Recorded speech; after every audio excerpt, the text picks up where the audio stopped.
Meski telah memiliki undang-undang yang mengatur larangan alih fungsi lahan pertanian untuk area pembangunan ataupun pemukiman penduduk, namun tetap saja hal itu terjadi.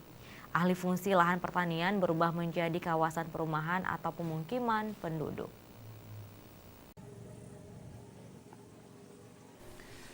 Beginilah kondisi lahan pertanian di sekitar Gampung Gendring, Kecamatan Darul Imarah, Aceh Besar. Lahan persawahan tersebut setiap tahunnya dimanfaatkan para petani untuk menanam padi agar memenuhi kebutuhan makanan sekaligus untuk menambah pendapatan ekonomi petani tersebut.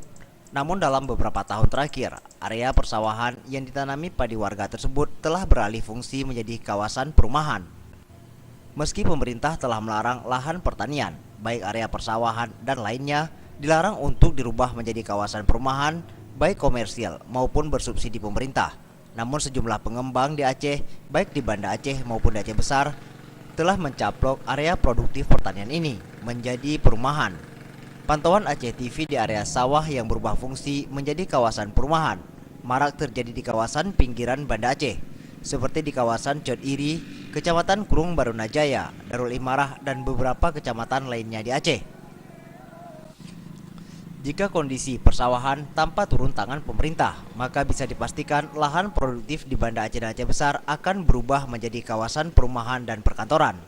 Dan secara perlahan, area persawahan mulai menghilang dari daerah ini. Dan dapat dipastikan pasokan padi bakalan didatangkan dari luar daerah. Tim Liputan, Aceh TV.